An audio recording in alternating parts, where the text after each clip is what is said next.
Shut up and sit down. Quit India movement and after, भारत छोड़ो आंदोलन और उसके बाद। The failure of the Cripps mission made the Indians frustrated and embittered. Cripps mission की असफलता ने भारतीयों को निराश व क्रोधित कर दिया। It was felt that time had now come for launching another mass movement against the British rule.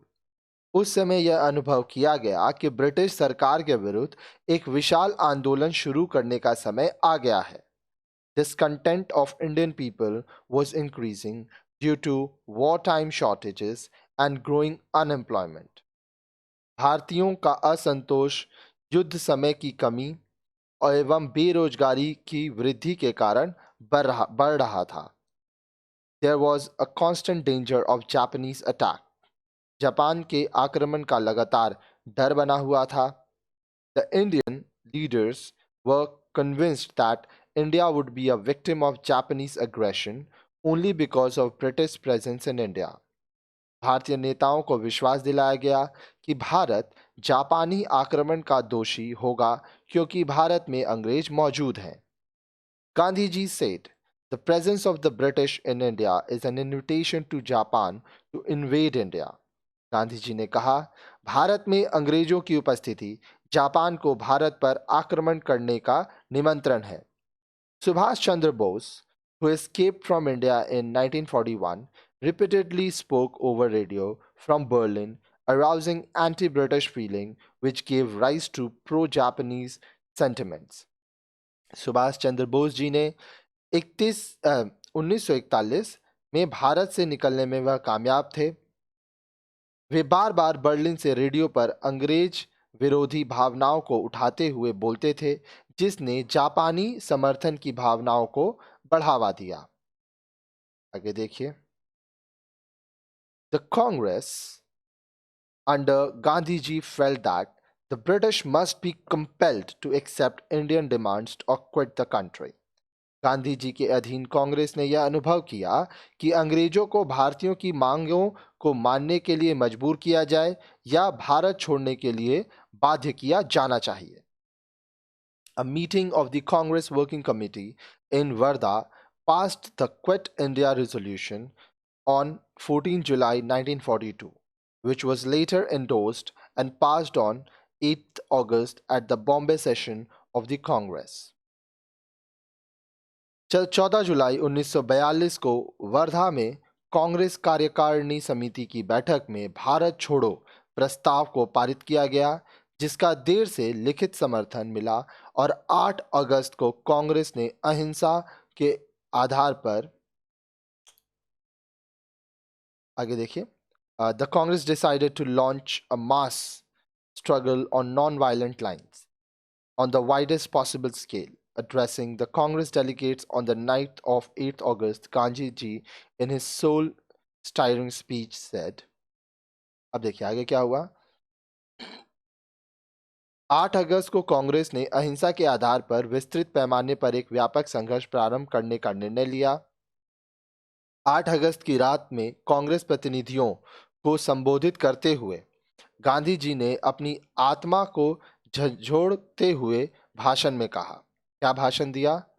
I therefore want freedom immediately, this very night before dawn, if it can be had.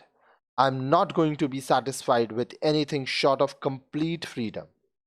Here is a mantra, a short one that I give you. You may imprint on your heart and let every breath of yours give expression to it. The mantra is, do or die. We shall either free India or die in the attempt. We shall not live to see the perpetuation of slavery.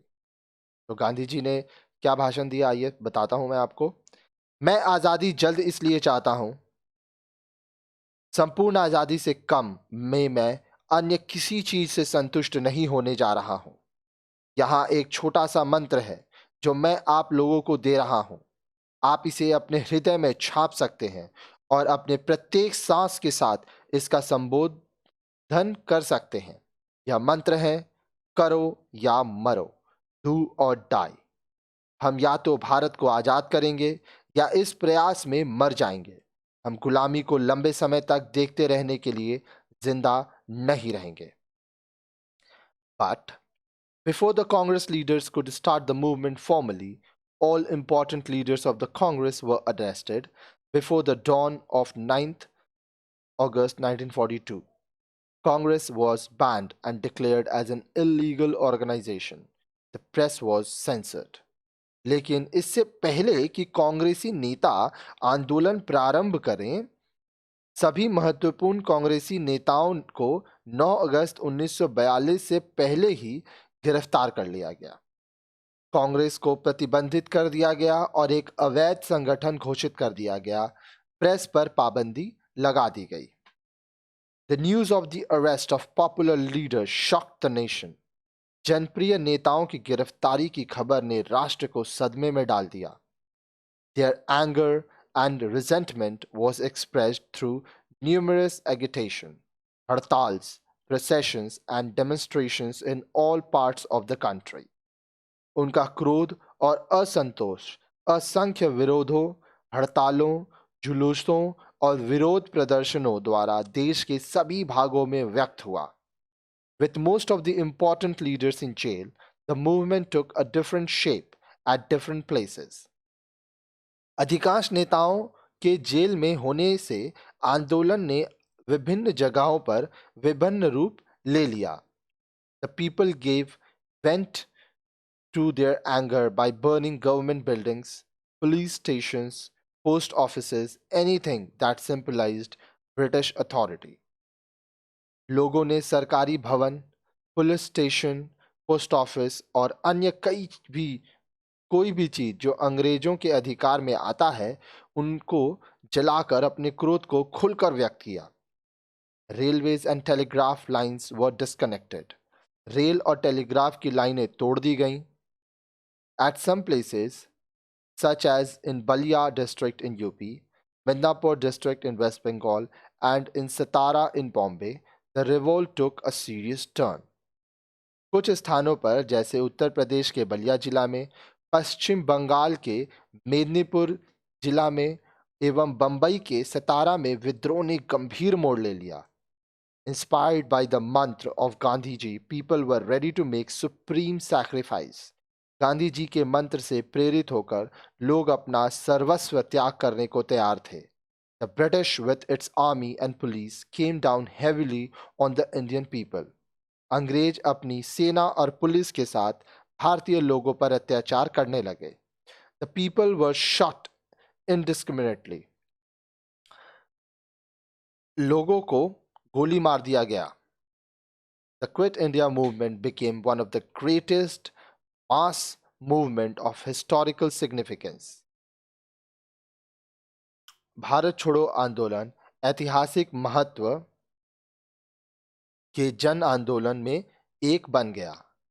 It demonstrated the depth of national sentiments and indicated the capacity of the Indian people for sacrifice and determined struggle. After this movement, there was no retreat. Independence of India was no longer a matter of bargain. It was to be a reality. इसने राष्ट्रीय भावनाओं की गहराई का प्रदर्शन किया और भारतीय लोगों ने बलिदान और लगनशील संघर्ष की क्षमता का संकेत दिया। इस आंदोलन के बाद पनाह की कोई जगह नहीं थी। भारत की आज़ादी से अब ज़्यादा लाभ उठाने की बात नहीं थी। अब सच में होना था। भारत आज़ाद होने वाला था। At the end of the World War in 1945, the British government started to talk about the transfer of power to Indian Hindus and Muslims. 1945 में विश्व युद्ध के अंत में ब्रिटिश सरकार भारतीयों और मुसलमानों से शक्ति हस्तांतरित करने के संबंध में बातचीत करना प्रारंभ कर दिया। The first round of talks could not be successful because Muslim leaders thought that Muslim League was the only one who could represent Indian Muslims. प्रथम चक्र की बातचीत सफल नहीं हो सकी क्योंकि मुसलमान नेता सोचते थे कि मुस्लिम ही एकमात्र वे लोग हैं जो भारतीय मुसलमानों का प्रतिनिधित्व कर सकती है। The Congress did not agree upon it. Congress इस पर सहमत नहीं हुई। In 1946, the cabinet mission arrived in India to find a mutually agreed solution of the Indian problem. 1946 में कैबिनेट मिशन भारतीय समस्या का परस्पर सहमति से समाधान ढूंढने के लिए भारत आया। The mission held talks with the leaders of all prominent political parties and then proposed its plan of establishing federal government in India. Initially, the plan was criticized by all political parties, but later all gave their consent to it. When the election of the Constituent Assembly took place, the Congress won 199 seats and the Muslim League won 73. अब देखिए 1946 में cabinet mission भारतीय समस्या का परस्पर सहमति से समाधान ढूंढने के लिए भारत आया।